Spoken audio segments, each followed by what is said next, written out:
मसीह में आप सबको सलाम। आप देख रहे हैं खारिज टीवी और मैं आपके साथ राज खालिद। आप देख रहे हैं अन्य थॉट शो और इसमें आज हम सब जो है एक बड़े ही खूबसूरत मैसेज को सीखने वाले हैं।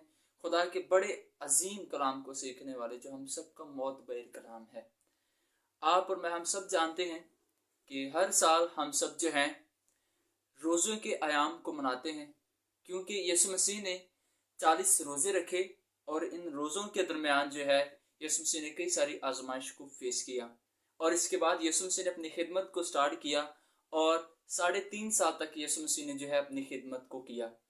और आखिरी वक्त में जब यीशु मसीह का लास्ट टाइम चल रहा था, तो सलीब के वक्त में यीशु मसीह ने जो है जब उसको सलीब पर लटकाया गया, तो यीशु मसीह ने जब वो सलीब पर थे तो इस दौरान जो है एक खास कलमात को जो है हमारे लिए सलीब पर अदा किया था, जिनको हम 7 सलीबी कलमात कहते हैं। क्योंकि यीशु मसीह ने जब सलीब पर थे तो ये जो 7 सलीबी कलमात अपनी मुबारक ज़ुबान से फरमाए थे, इनमें बहुत ही बेहद बड़े मुकाशफात हैं और बड़े गहरे मुकाशफात हैं। अगर हम इनको अपनी ज़िंदगी के अंदर सीख लें तो हम उम्मीद है कि हम खुदा के बहुत नज़दीक जा सकते हैं और ज़िंदगी को हासिल कर सकते हैं। तो इन्हीं में से हम आज सीखेंगे। इसके पेश तरीके में आगे बढ़ें। आए हम अपनी आंखों को बंद करते हैं, छोटी सी दुआ करेंगे। कदूस कदूस कदूस रब्बुल अल्फाज, हम तेरी शुक्र गुजारी करते हैं क्योंकि तू भला और ला तब्दील है। ए खुदा पाक रू, हम तेरी हजूरी को चाहते हैं। खुदावंद आसमानी खुदा, दुआ करते हैं कि तेरा पाक रू खुदावंद हमें सिखाए।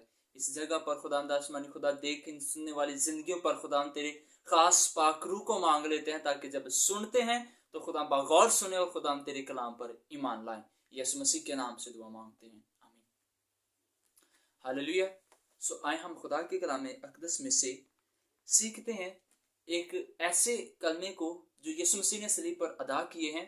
तो उनमें से हम यीशु मसीह के कहे जाने वाले पहले कलमे को सीखेंगे, क्योंकि इस कलमे के अंदर यीशु मसीह ने जो काम किया वो बेहद ही सीखने की और हमारे लिए ग्राहकद्र बात है।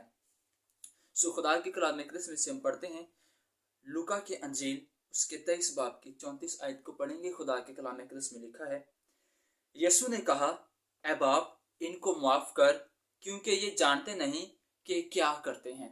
आमीन। मेरे अजीजों, यहाँ पर जो हम खुदा के कलाम अक़दस में से पढ़ रहे हैं, जिस बात को हम सीख रहे हैं, वो 7 सलीबी कलमात में से पहला कलमा है, जिसे हम माफ़ी का कलमा भी कहते हैं। क्योंकि इस कलमे के अंदर यीशु मसीह ने वो ख़ास अल्फाज अदा किए हैं जो मेरे ख्याल से हमारी ज़िंदगी के अंदर जब हम करने को आते हैं तो बड़ा ही मुश्किल एक काम है। हर ईमानदार के लिए ज़रूरी है कि जब वो यीशु मसीह पर ईमान लाता है, तो जब हम खुदा पर ईमान ले आते हैं, हम रास्तबाजी की राह पर चलते हैं, रास्तबाजी का जो जामा है पहन लेते हैं, तो उसके बाद इब्लीस हमें हर तरह से आजमाता है। हमारे रास्ते में बहुत सी रुकावटें आती हैं। ये रुकावटें इब्लीस खुद बनकर नहीं आता, बल्कि किसी न किसी जरिया से, किसी न किसी चीज़ से आते हैं। शायद उनमें हमारे भाई, हमारे दोस्त, हमारे अजीज भी हो सकते हैं। तो यीशु मसीह ने जो अपनी तालीमात में इस सलीब के कलमे में फरमाया है, यीशु मसीह ने अपने कलमों का आगाज ही यहाँ से किया है कि इनको माफ कर। मेरे अजीजों, जब हमारी ज़िंदगी के अंदर बहुत सी मुश्किलात क्रिएट होती हैं, बहुत से मुश्किलात का हम जब सामना करते हैं, उनको फेस करते हैं, तो मेरे अजीज़ों ये किसी न किसी रीज़न से आई होती हैं। तो खुदा का कलाम यीशु मसीह जो है हमें ये सिखाते हैं कि हमें सबको माफ़ करना है। ये कोई छोटी बात नहीं है कि हम किसी को माफ़ करें, क्योंकि यीशु मसीह ने जब वो सलीब पर थे तो इसके अंदर एक बड़े मुकाशफे को, बड़े भेद को हमारे लिए रखा। और वो मुकाशफा और वो भेद ये है, खुदा के कलाम अक़दस में यीशु मसीह ने मत्ती के अंजील में जब हम पढ़ते हैं तो यीशु मसीह ने अपनी तालीम में फरमाया कि जब तू कुर्बानी करे और कुर्बानगाह पर तुझे याद आए कि मेरे भाई को मुझसे कुछ शिकायत है, तो पहले जाकर उसे मना, यानी उसे माफ़ी मांग, उससे गुफ्तगू कर। अगर ये करने में हम नाकाम हैं तो हमारी कुर्बानियाँ, हमारे हदिये बिल्कुल बेफ़ायदा हैं। हम चाहे कितनी भी इबादत करें, वो सब बेफ़ायदा है, क्योंकि इससे हम कामयाब नहीं हो सकते हैं।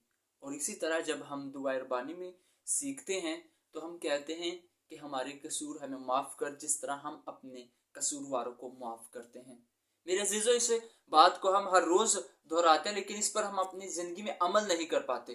तो लाजमी है कि हम इस बात पर अमल करें और सबको माफ करें, क्योंकि मत्ती के अंजिल उसके 6 बाब के अंदर यीशु मसीह फरमाते हैं कि अगर तू अपने दुश्मनों से को माफ करे तो तू ऐसा करने से उसके सर पर जो है कोयलों का अंबार रखता है। मेरे अजीजों, जब हम किसी को माफ करते हैं तो ये एक बहुत बड़ी बात है, और ये करना सबसे ज्यादा मुश्किल काम है, लेकिन यीशु मसीह ने ये कर दिखाया। आप जानते हैं कि यीशु मसीह ने उन लोगों को माफ किया जो यीशु मसीह को कोड़े मारे, जिन्होंने जिन्होंने यीशु मसीह के हाथ में इतने लंबे कील ठोक दिए, जिन्होंने यीशु मसीह के मुंह पर थूका, उसकी दाढ़ी को नोच लिया।